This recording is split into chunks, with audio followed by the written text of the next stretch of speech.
Hello friends, welcome back to my channel. আমি পলি চলে এলাম একটা নতুন ব্লগ নিয়ে। আর নতুন ব্লগে রয়েছে সন্ধ্যের একটা মজাদার টিফিন। তো চটজলদি দেখে নাও বন্ধুরা, খুব অল্প সময়ে কীভাবে টেস্টি এই মজাদার টিফিনটা আমি করেছিলাম। তো আজ আমি প্রথমেই বলে নিই, আমি রয়েছি আমার দিদির বাড়িতে, পিসির মেয়ের বাড়িতে বেড়াতে এসেছি। তো ওখানে এসে আজকে সবার বাচ্চাদের আবদারাই করে নিচ্ছিলাম সন্ধ্যের টিফিনটা। তো এখানে প্রথমে নিয়ে নেওয়া হয়েছে, আগে আমি পাস্তাটাকে সেদ্ধ করে পাশে, এটা দিদি সেদ্ধ করে রেখে দিয়েছিল। আর তারপরে আমি এখানে কড়াই বেশ কিছুটা তেল দিয়ে তার মধ্যে কিছুটা পেঁয়াজ কুচি আর সামান্য একটু লবণ আমি দিয়ে দিলাম। তো লবণটা আমি দুবার দিয়েছি, যাতে আর দেবো না। প্রথমে আমি একবার দিয়েছিলাম, তারপরে আরও একবার দিয়ে নিলাম। তো পুরো রান্নাটায় আমি আর সেভাবে লবণ ইউজ করব না প্রয়োজন না হলে। তো যাই হোক, তারপরে আমি এর মধ্যে দিয়ে দিলাম টমেটো কুচি আর দিয়ে দিলাম দুটো পাকা লঙ্কা কুচি, যেহেতু বাচ্চারা রয়েছে।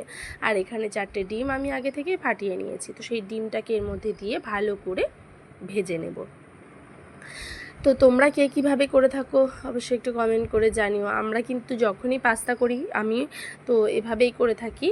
আর সেটাই আজ তোমাদের সঙ্গে একবার ভাবলাম যে একটু শেয়ার করি। একদম খুব অল্প সময়ে কিন্তু হয়ে যায়, খুব বেশি একটা টাইম লাগে না।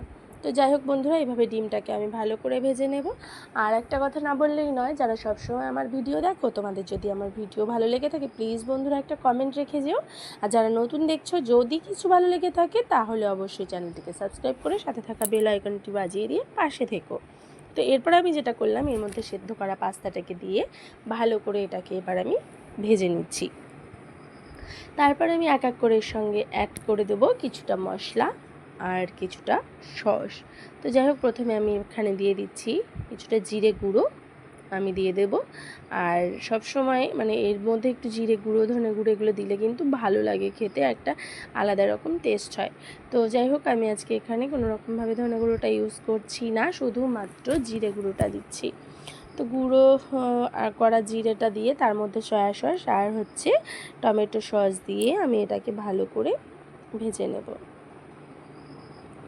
আর শেষে আমি এর সঙ্গে অ্যাড করব সামান্য একটু হলুদে দিয়ে দিয়েছিলাম। তো হলুদটা দিয়েছিলাম কিন্তু দিদি বলেছিল তাই, কারণ আমি সেভাবে হলুদ টলুদ দিই না। তবে দেখলাম কালারটা বেশ ভালোই লাগছে, যার জন্য আমি হলুদটা দিয়ে তারপরে শেষে ম্যাগি মশলা দিয়ে আমি ফাইনালি এটাকে নামিয়ে নেব।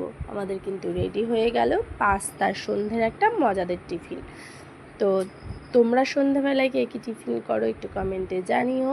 আর আমার না কথাবার্তা সব উল্টোপাল্টা হয়ে যাচ্ছে, সরি বন্ধুরা, কিছু মনে করো না, কারণ শরীরটা প্রচণ্ড খারাপ আর ঠিকঠাকভাবে কিছু বলতে পারছি না, তার জন্য আমি অনেক অনেক অনেক দুঃখিত। তো তোমরা এইভাবে আমার একটু পাশে থেকো। অনেক ধন্যবাদ তোমাদেরকে, আমার পাশে তোমরা থাকছো, আমার ভিডিও দেখছো, যার জন্যে তো আর একটু সাপোর্ট করো।